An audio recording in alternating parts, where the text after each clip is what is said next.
How can you tell legend from the fact? How can you tell fact from legend, truth from truth?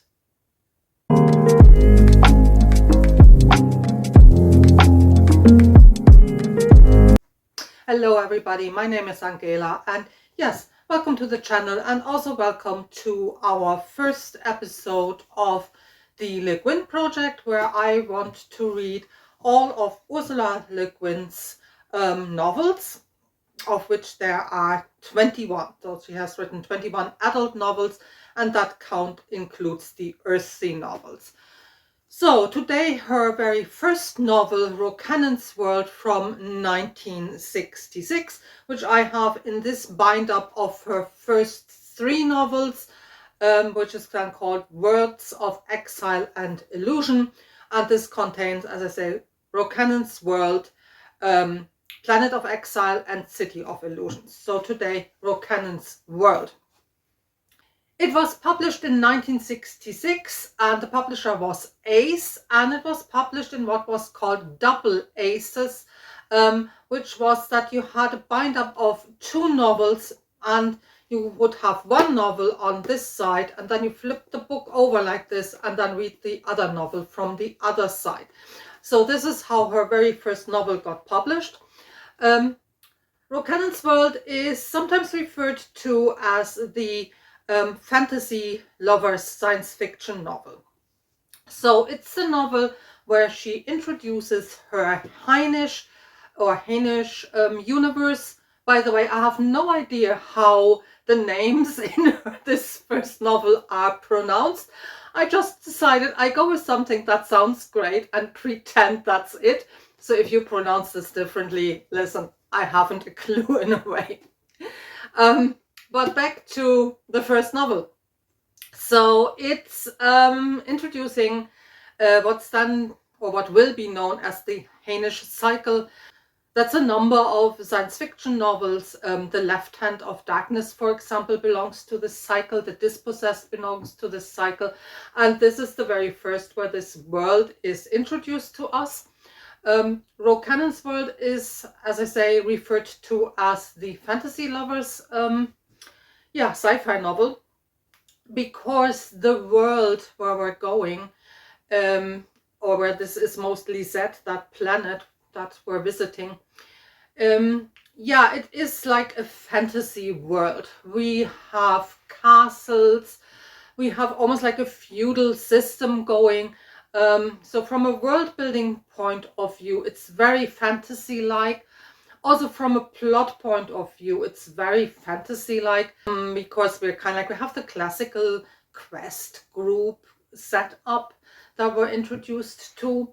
Also the way how the novel is told and structured, especially the prologue. The prologue is, like a parable in a way, has like a fairy tale-esque feel to it.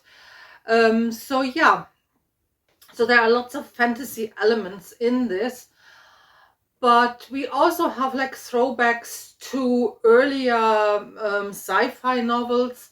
I felt reminded in parts of Wells' The Time Machine, and this has a lot to do with how she works her characters and the character setup, because here as well we have kind of like one race that's on the surface of the planet, and we have another one that lives underneath, and also kind of like with both of them differences in levels of technology. There are earlier examples of sci-fi that this novel is in some parts reminiscent of, but otherwise Le Guin does really her own thing here. And what I found surprising is that we have a lot of the trademark Le Guin themes already in this novel. It's a very, very short novel. In this edition here, it's just 112 pages. But for this very short length, it's more like an overgrown short story, actually. She packs a lot into this. So in themes, Rocannon's World deals with colonization. It also deals with materialism and what we find important and what value we give then to those things that we find important. It deals a lot with friendships and relationships in general, connections we form and willingly form, but also connections that have been historically formed or historically severed by, forgetting that there was a connection. It looks at loss and exile, and it has already kind of like her trademark setup that Le Guin tries to get to the bottom of, what's at the innermost of our humanity, and also how that humanity almost forces us to make decisions that then will cause ethical dilemmas for us. And we will find this in a lot of her novels, in her more famous novels, and this is already here in this very first one, Rocannon's World. So what is this novel about? The plot is summarized very quickly, especially in a non-spoiler way. We have Rocannon, and he is, let's say, one of the main characters. We find other main characters as well. We have a woman called Zemli that we encounter in the prologue. And as I say, we have Rocannon, and we have other characters. But Rocannon is, let's say, our central character. And as I say, the novel opens with this prologue where we find Zemli, a woman from this, in the novel, mainly nameless planet, coming to Rocannon's home planet. And she goes there because she wants to retrieve an artifact. And yes, it's no problem, they give it back to her. But getting there is kind of like a huge problem, and also going on to this journey has a lot of repercussions for her. And this is how the novel opens, and Rocannon sees her in the museum where she goes to retrieve the artifact, and he sees her there, and then decides in return that this world that they have explored before needs more exploration. And he then comes to Zemli's world with a whole team of explorers, and Rocannon is the archetypal almost anthropologist, ethnologist, explorer that we also will encounter in later Le Guin novels.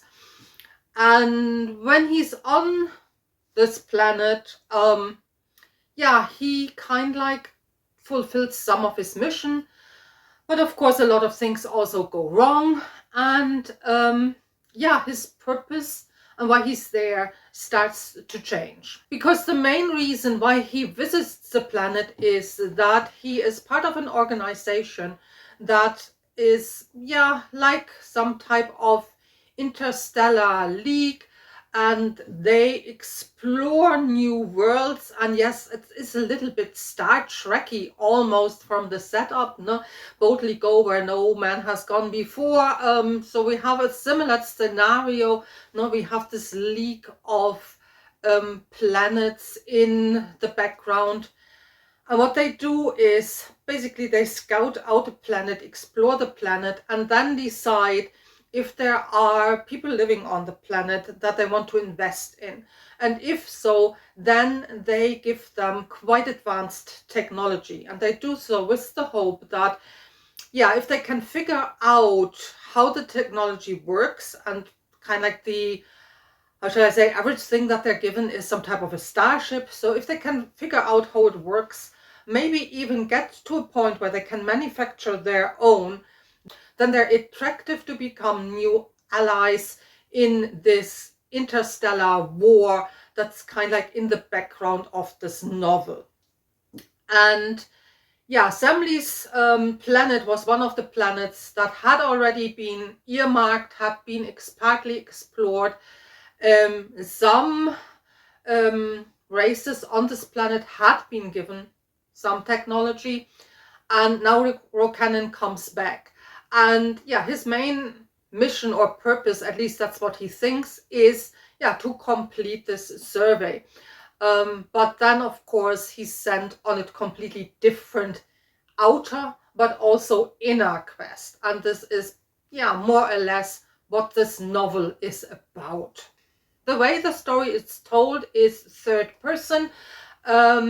We kind like don't get multiple POVs, something that would be very common in modern fantasy and sci-fi novels.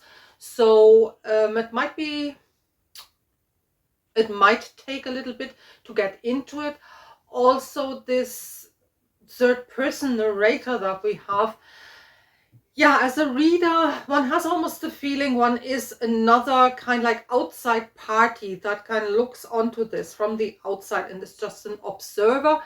The characters do come to life, but mostly in the dialogue and in their interactions with each other. So I could imagine somebody who describes themselves as a character reader and who wants to have strong, compelling characters might have a bit of a kind of like harder time to get into the novel. I don't think it's impossible, because I do think the characters are compelling. Also, the events that happen to them are very emotionally impactful. So I think from that point of view, I would definitely recommend the novel and say, do and read it if you don't know it yet. But as I say, don't expect kind like some, how shall I say, fast-paced modern type fantasy novel. And that all more or less concludes the non-spoiler part of this video. So from now on, everything will be full spoiler. That means I will also talk about the ending of the novel. So if you don't like spoilers at all, then thank you for being here so far. You might consider reading the novel. As I say, it's super short, and then maybe you're interested to come back and watch the rest of the video. And everybody else, if you want to stay, as I say, you have to be, how shall I say, spoiler resistant, and also don't have in mind that I will give away the ending of this. There will be timestamps below, so that you can jump to different parts of this video as well. So there will be a timestamp before I start talking about the ending. So if you don't want to know about that, you can bow out before that. But from now on, it'll be full spoiler, because what I want to do is I want to talk about one theme in particular, and also how does it relate to the overall structure of this novel. Because the novel has kind of like two structures that are somehow interlinked and woven into each other.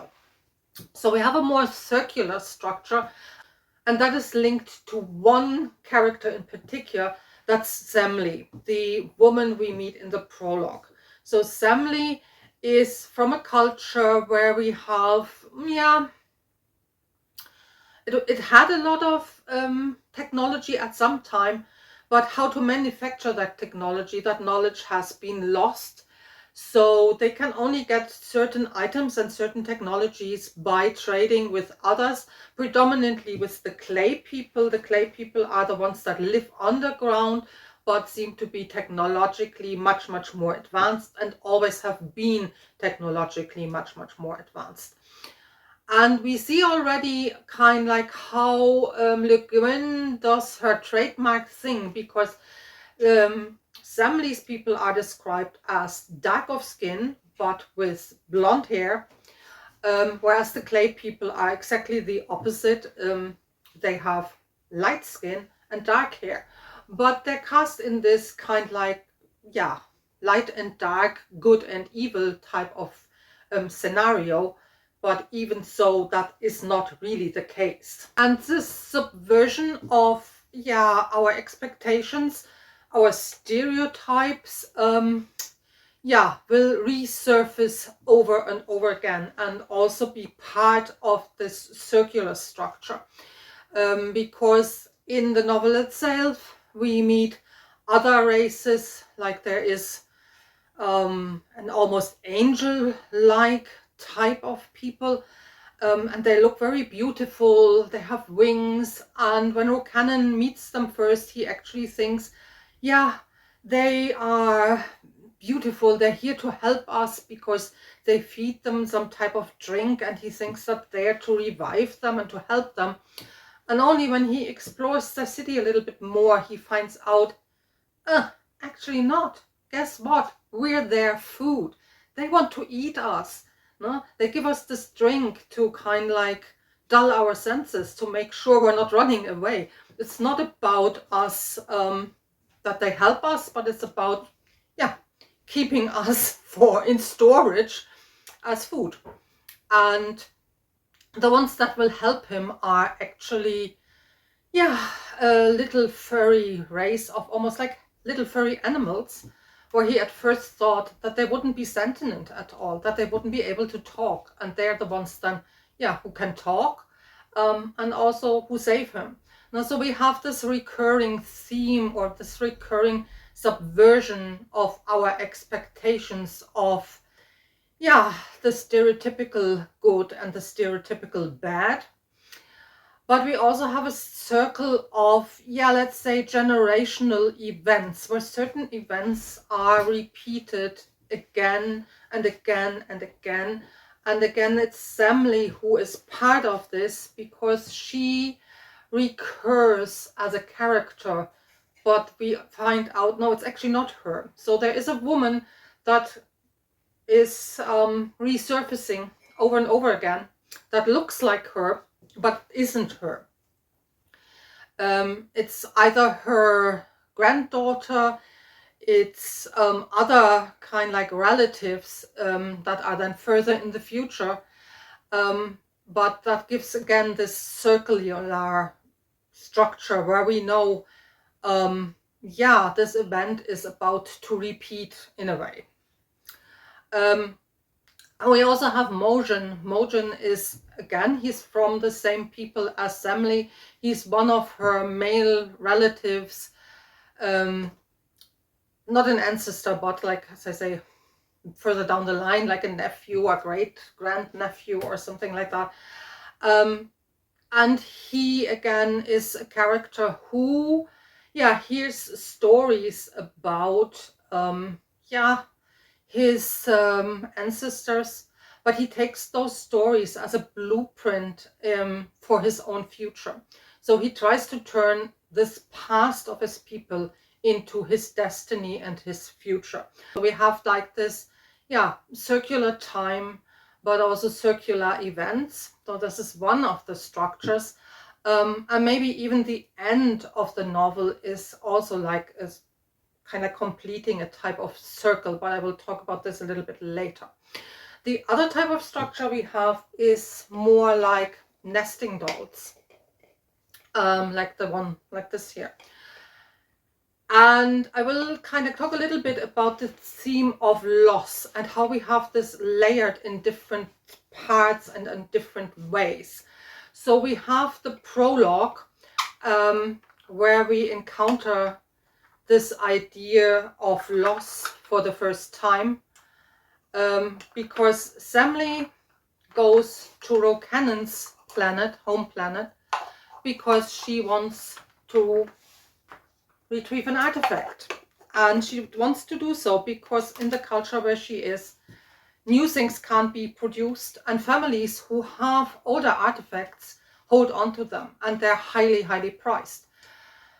And her husband and his family, while they are the rulers of this world, have none of those really spectacular artifacts. But there is this story that they used to have a necklace, a piece of jewelry, and that this piece of jewelry was immensely beautiful, but also immensely valuable.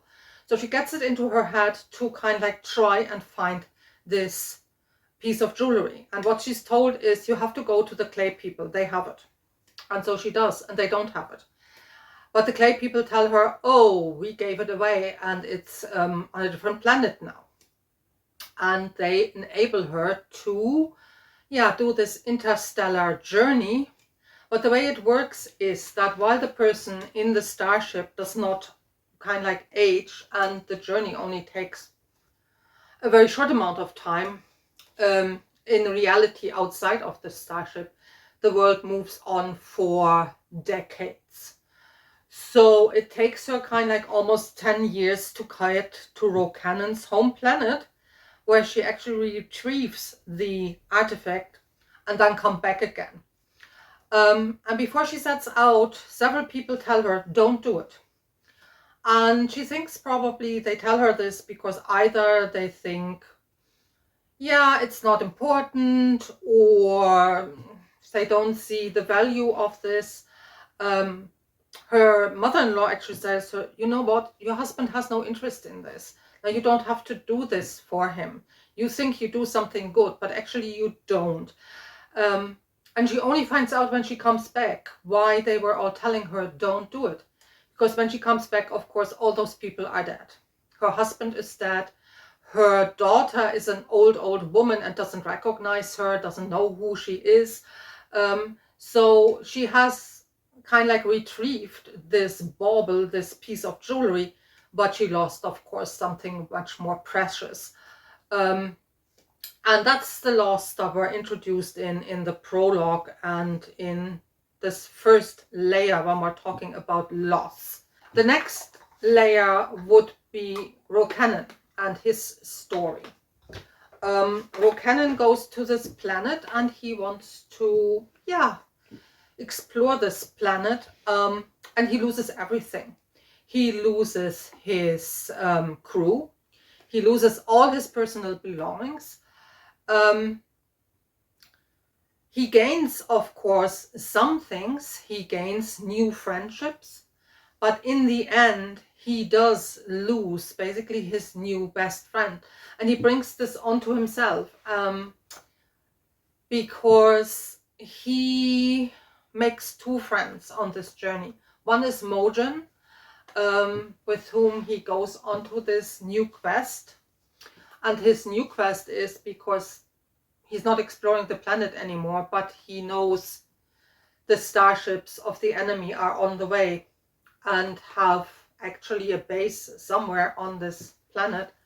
And he tries to somehow communicate with his base team to tell them about the threat and where they are.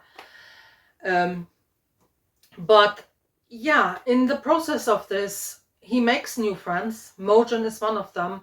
Kyo is another one. Kyo is a refugee. Kyo is actually the reason why they know all about this, kind of like the spaceships and what happened there. Because his village has been totally pulverized. And he's from a community where they have some type of a hive mind set up. So he doesn't have to communicate with people of his own community in a direct way. He doesn't have to speak, but they can just read each other's thoughts and each other's minds. And when we meet Kyo, Kyo is totally devastated because he has lost all his other people. His whole community is gone. He's just a shell of a man because he says, I can't talk to anybody, no? And the voices in my head have gone silent. And it's really emotionally very hard to read this passage when we find out about Kyo and his village. And he will be the other friend that Rocannon makes. But on his journey, he will lose both of them.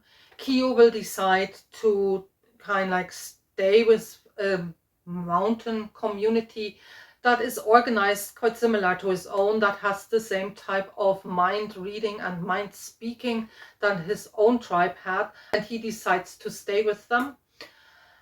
The other friend is, as I say, Mogen,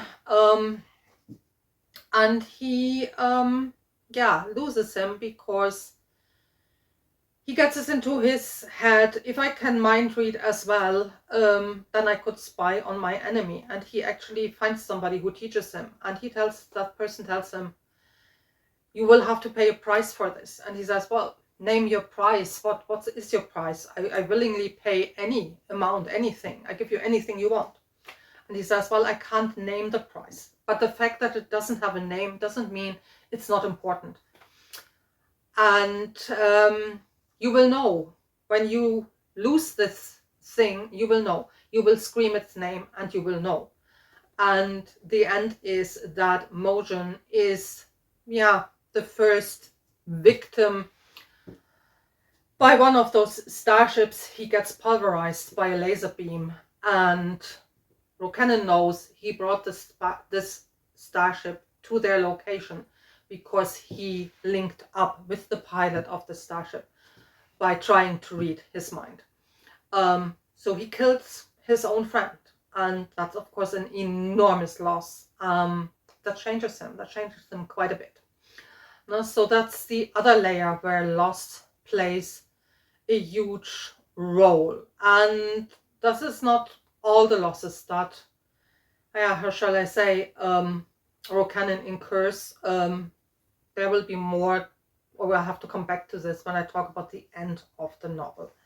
But yeah, Rocannon is another layer. The next layer is Yahan, one of Mojon's retainers. Yahan loses his master, and we think by this he gains freedom, but actually Yahan thinks very differently about this. So the way it works, the rulers of this planet have kind of like a retainer that they call mid-journeyman. And yeah, at first one thinks they're just servants of a sort, or they're like knights in a way. But the reality actually is, and we only find this out when the novel progresses, they're slaves. And at some stage, Mojon tells him, okay, you will not be my mid-journeyman anymore, because Yahan isn't willing to comply with one of his orders. And this is an enormous loss for him. Even though he is a slave, he seems to have lost a huge part of his purpose and his identity. Rocannon later on takes him on again as a mid-journeyman and says, okay, you can have this function for me, I will be your master. And he is enormously grateful and willingly goes into this. Even so, he has lived for a while with another tribe that has freedom, where there is no slavery, but he re-enters slavery willingly because, yeah, it seems to have been such a huge part of his identity that he can't bear the loss of that. So this is another layer of, yeah, how the theme of loss is, yeah, in a way explored. No? So we have this, and of course we also have Kyo, where I already said, Kyo loses his whole tribe, his whole village is gone, eradicated from the earth. There's nothing left, and he's the only survivor. And yeah, there's another kind of like loss that we are encountering in this novel. In the end of the novel, we have more loss. So even though Rocannon manages to actually save the planet and stave off this interstellar war that's looming, he has lost his homeworld. He knows he's exiled on this planet. He can't go back. He has to wait if somebody will come and rescue him. He doesn't know if this will happen or not. And the novel ends with Rocannon actually, not being rescued. A rescue mission does arrive, but it's too late. So it's kind of like the start of the novel, where Semele comes back and she discovers, I'm too late. My husband is dead. So now we have people from Rocannon's world coming and discovering, we're too late. Rocannon has died. We can't bring him back. And they then name this planet in his honor, and therefore Rocannon's world. But this ending is quite bittersweet because, on the one hand, Rocannon has really lost everything. He has been stripped of everything. No? As I said, he's lost his crew, he lost all his worldly possessions, he lost his friends, he lost his former home. But we also find out that he might have made a new home because, yeah, one of those Zemley reincarnations, it's also at the end of the novel, and she's introduced as his widow. So he must have some type of marriage relationship with this woman. And she is actually wearing this splendid necklace, this jewel that starts off the whole story. And there we kind of have this, as I say, circular structure for the overall novel. So it ends like it started. And yeah, while there is a conclusion to all the plot endings and twists, one can't help this feeling of, yeah, who knows, this could repeat itself again because we already had this circular motion. Le Guin was very interested in Buddhism and in kind of like life cycles and things like that. It's never called Buddhism in this novel or anything. I think it's just one of the features where she seemed to have had also a very early interest in, and that she explores in this very first novel already. So the question then is, yeah, what's inside? What's at the kernel of it all? I would say my reading is relationships that we have, and the insight that the only thing that is certain and that might count for something is not all those purposes that we think we might have in life, but the relationships we form, the connections we form, and the time we spend with those people that are important to us. That's the only thing that's certain that we might get. And everything else is perhaps not so important. I think that's what's probably at the heart of this story. At least that's my reading of it. Okay, thank you for being here. If you're still listening, I hope you found this interesting, my exploration of Ursula Le Guin's very first novel. The next episode will be on her second novel, Planet of Exile, also from 1966. And until then, happy reading and all the best.